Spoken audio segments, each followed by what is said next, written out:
And hello everybody and welcome back to episode 4 of Booking Pro Wrestling Guerrilla here on Total Extreme Wrestling 2020. We are coming hot off the heels of the first night of All-Star Weekend, in which we saw Bandido make his first successful defense of the PWG World Heavyweight Championship against Jeff Cobb in the main event. Unfortunately, it only got 70 rated as Cobb is dealing with a broken forearm at the moment. Cobb will not be competing here on the second night of All-Star Weekend.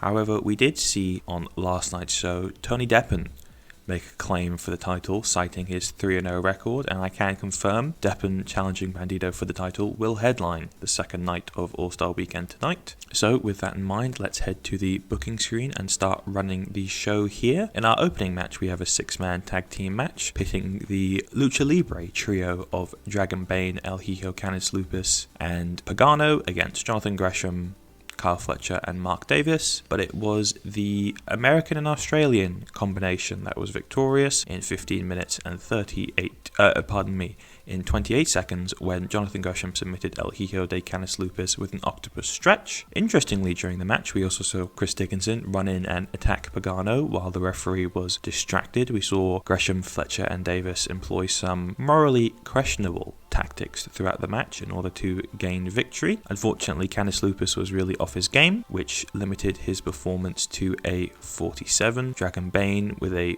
43 and Pagano with his own 47. The winning trio, Davis had 54, Fletcher had 52 and Gresham had 56. Unfortunately, it was a little too short for a match considered important by the audience, which I think would be more to do with Gresham's standing in the company. I'm quite surprised that a 6-man tag team match with only one upper mid-carder and 5 relatively unknown wrestlers would require 20 minutes, but I guess that's just the game mechanics.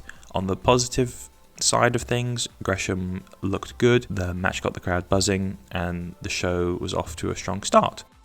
Moving on to the second match of the night, not so fast. Gresham takes a ringside microphone and announces a new trio with Aussie Open. He says they are going to reform PWG in their own image and with their own style of wrestling.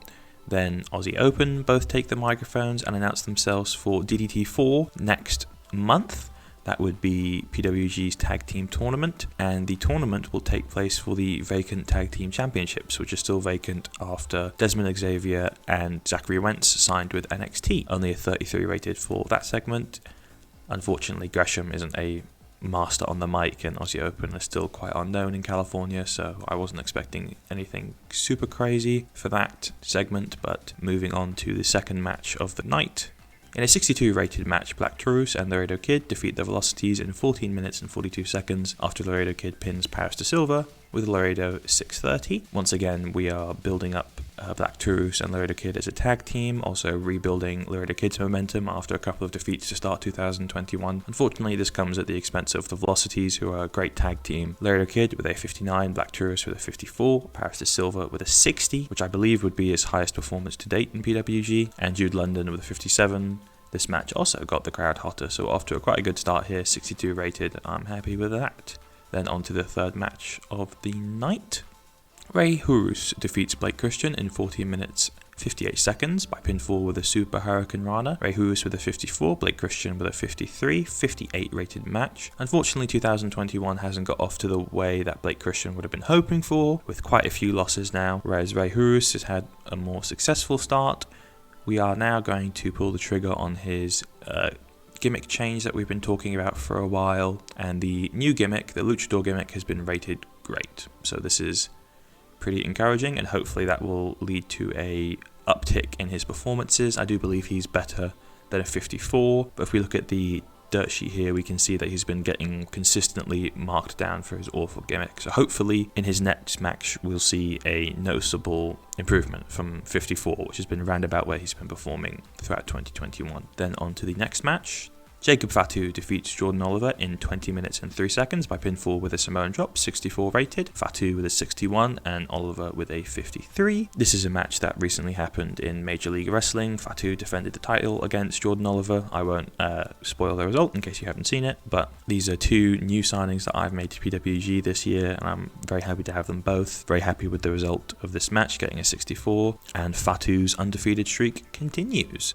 Then on to the next match, a 67 rated match where Dragon Lee defeats Flamita in 19 minutes and 38 seconds by pinfall. Unfortunately, Flamita was really off his game, only getting a 45 rating, which I won't lie is severely disappointing. Dragon Lee, on the other hand, had a 71. Dragon Lee has been consistently one of our best performers on every show that we've held so far in 2021. 67 rated.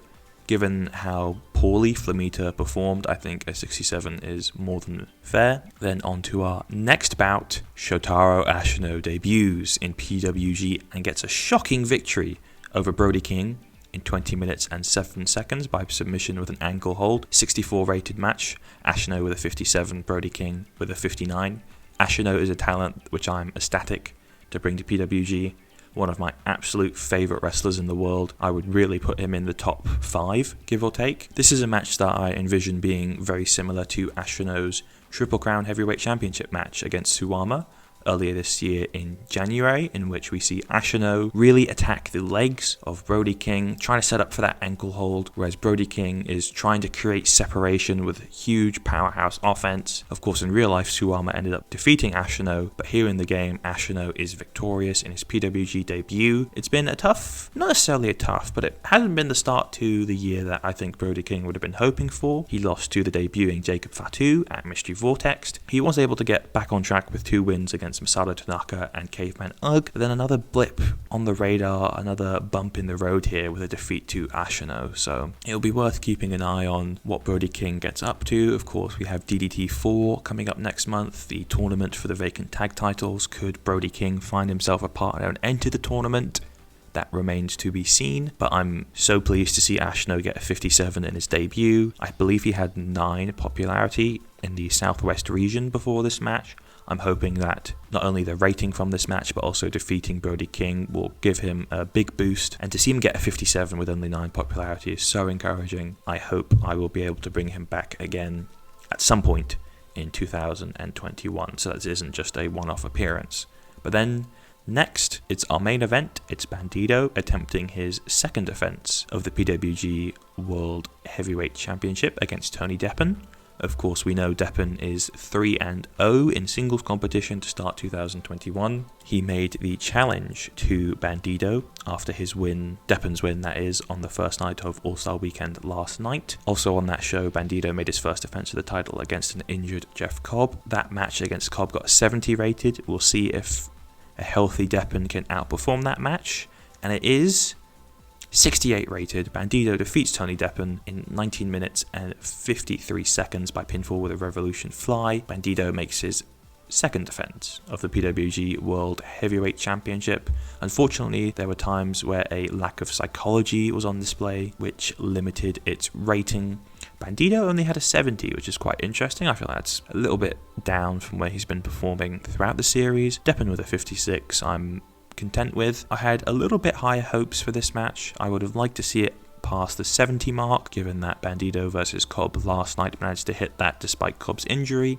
But not to bury Deppen or anything, I don't think there was ever a realistic shot of him winning this match. I think just getting the match is a good opportunity for him, a positive endorsement of him, trusting him with the spot. So it's not so much about the win or loss in this scenario for Deppen, it's just more the fact that he was here. I guess you could compare it to when Ricochet challenged Brock Lesnar in Saudi Arabia, but unlike the booking of Ricochet afterwards, Deppen isn't going to now disappear off the face of the planet in PWG.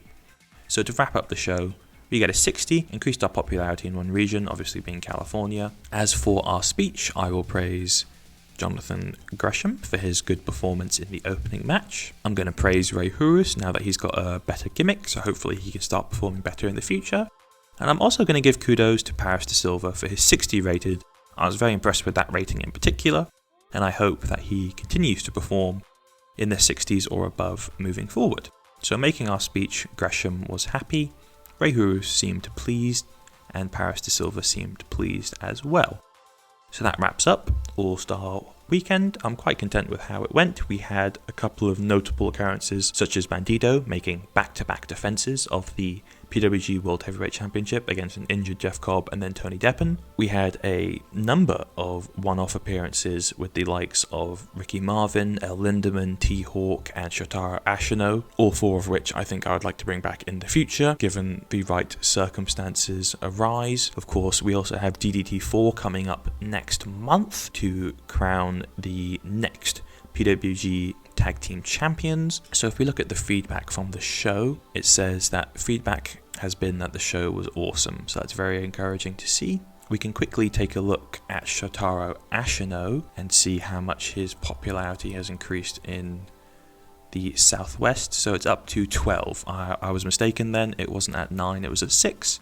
So it's doubled from 6 to 12. I would have maybe hoped for a little bit more of an increase than that, but by no means am I disappointed. That will do it for the 4th episode of PWG here on Total Extreme Wrestling 2020. If you enjoyed the video, consider leaving a like, leave a comment telling me what you thought. Also let me know who do you want to see in DDT4 next month as we look to crown new PWG World Tag Team Champions. Thank you so much for watching as always. Don't forget to subscribe to the channel, and I'll catch you in the next one.